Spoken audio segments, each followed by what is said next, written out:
So now what are you going to do with yourself that you're done with your MBA? Oh, Lord, I sleep all the time. I started cooking. I'm gonna make coconut curry chicken tomorrow night. I've been reading books. I mean, like, I have an actual life now. It is fantastic. Everything's so clear. I can see. I can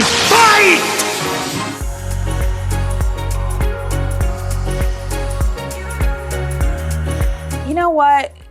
We need to change this channel up. We need to get some real gems on this channel.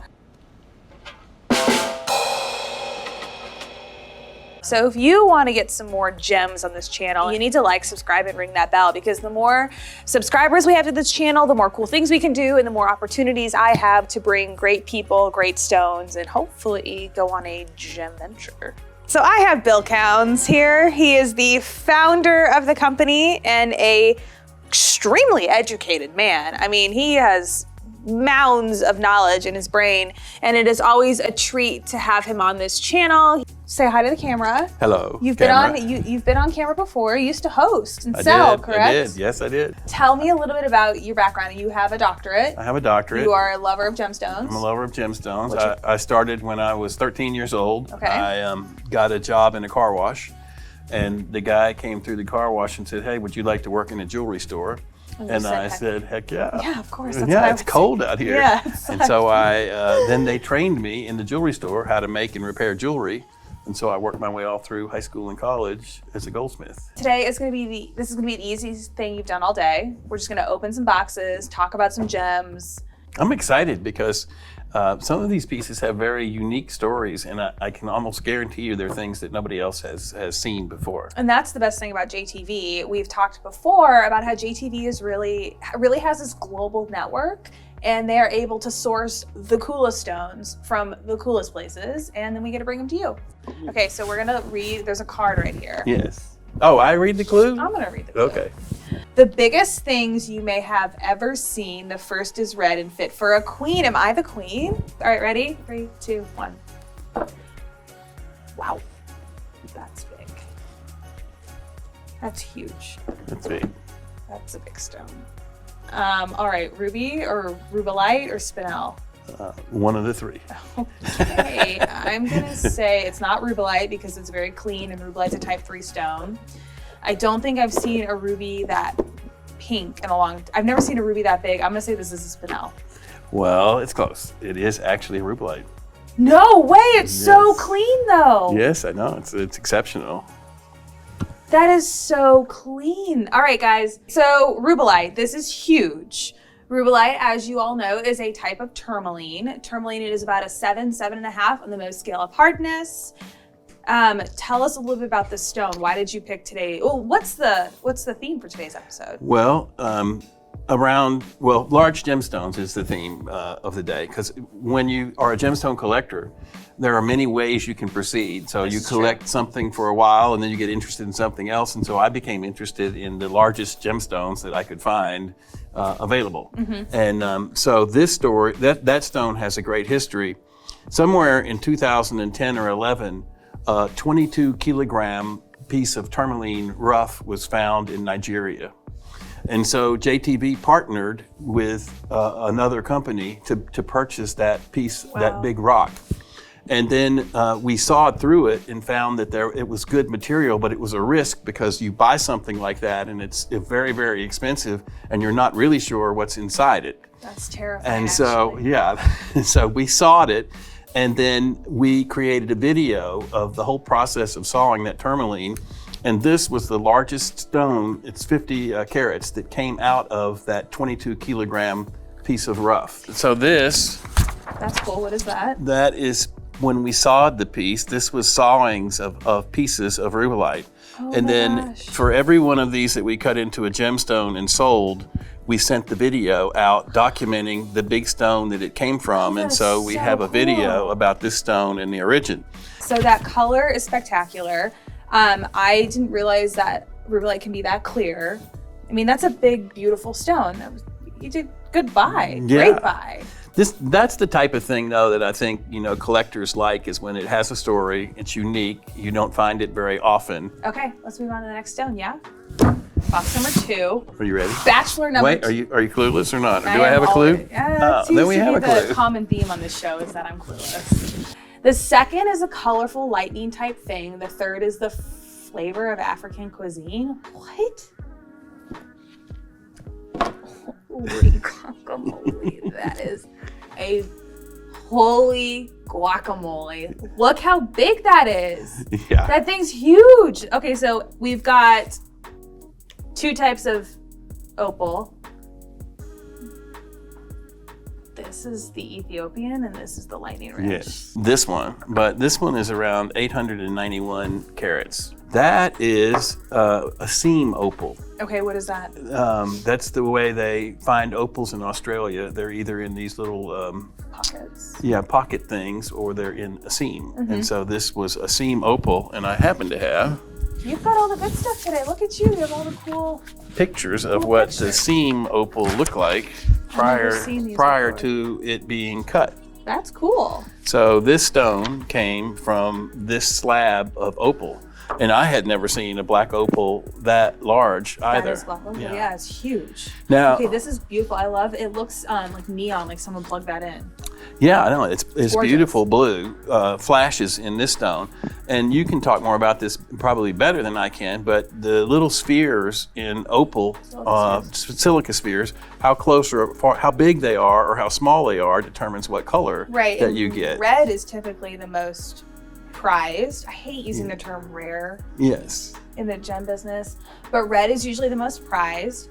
So we're always looking for red and opal, and that all has to do with the chemical composition, or the chemical structure, I guess. But depending on your favorite color, like I love blues, and so for me, black opal with the blue is beautiful. And there's something about the black opal also that gives it its color. Is it potch? Yeah, Or, potch is like this. yeah, potch. So potch is like opal that doesn't have any play of color. Yeah. It's still cool though. Yeah, You it's can still still cool. learn something. All right, and this is huge. It's gorgeous. Yeah, I think that's got to be 50 or 50 carats or something. What's interesting is that opal has different ways of flashing. So there's many different flash patterns inside opal, and there's many different colors. And so that's a whole nother way to collect opal, is by what kind of flash pattern does it have. But they name them and categorize them, and Ethiopian opals all have been categorized by their flash pattern. Okay, cool. Third box number 3. Third box, Door ready to number go. 3. I've already had So I'm my. trying to think how I can mess with you again, but I'm just going to pass it on over. All right, so the last has many colors and is perfectly cleaved, soft and delicate. He's a collector's dream. Okay, I think I know what this is. If you're making me wear gloves and we're talking about how there's perfect cleavage and it's soft and delicate, this is a sphalerite. Yes, you're right. Okay, so sphalerite is super beautiful.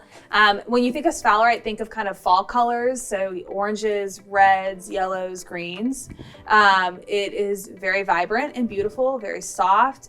You have to be careful with it because it has cleavage directions, and that's basically where the molecules in the crystal structure are a little bit looser. So if you hit it just right, you're gonna break it in half. And I would like to keep my job. So we're gonna be very, very careful today because that is one big sphalerite. You've seen sphalerite in yellows and greens, right? Yes. Yeah, that's what I thought. It feels so professional. Look at that. This is the first time I think white gloves have premiered on this show. Ooh, I know. that's good. So, all right, I'm gonna leave it over the box. Tell us a little bit about this stone. It's huge. Okay. It's beautiful. Interesting stone. This stone is from Spain. Okay.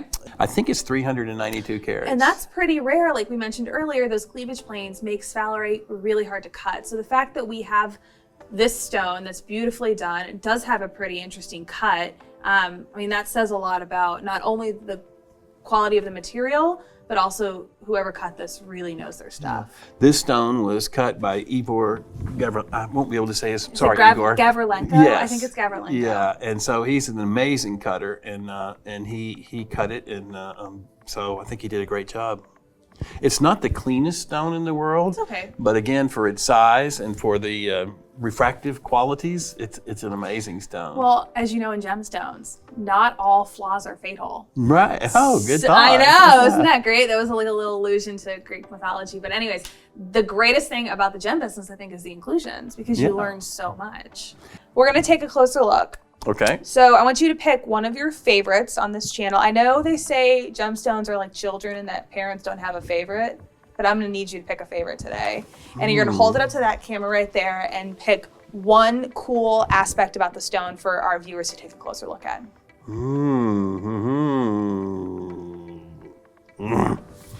I have to go. Yes, that's my favorite. I was hoping you would turn to that. Okay, so hold it up to the camera. So I love all of these because they all have a story attached to them. So this is my favorite story because in the history of JTV, that's the only 22 kilogram piece of tourmaline we've ever found before or purchased. And so having the largest stone out of that whole story is sort of like what goes along with the stone. And so even though people might attach one value, for me, it's a much bigger value because of the heritage of where it came from. All right, everyone. So we've got a cool story, a cool history, and a cool stone. Why don't you all take a closer look at that color? Because that color was really, I feel like all of my gem knowledge just went vroom out of my head because I was so distracted by that color. Yeah, and the clarity, to your point, for a type 3 stone, right?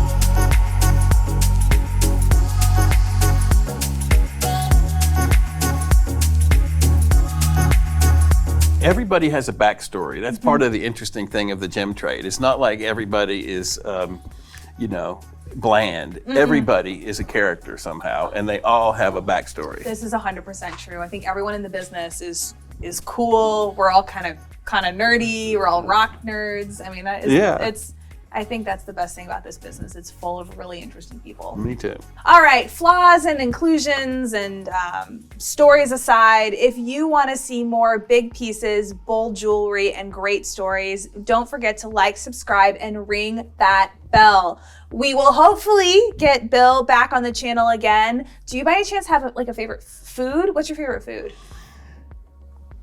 Spaghetti just popped into my head. Okay. I mean, what the All right, heck? so everyone, Bill is super busy. He has a lot going on at JTV, so this is a real treat that we are able to have Bill on the show today. So in the comment section, I'm gonna need you to send him a spaghetti emoji. But don't just send one spaghetti emoji. I need you to send like 100 spaghetti emojis. And maybe the more spaghetti emojis we send, the more possibility we have of bringing Bill back. And the more hungrier I'll be. It'll be a bigger Bill I that know. comes back. No, it'll be a happier Bill that comes back because you'll be the visions of tomato sauce will be dancing in your head. Yes, Get okay. it? I almost said You mean the more possibilities? Ooh, Possibilities. Possibilities. Hey, this is that's super- a new brand. I know.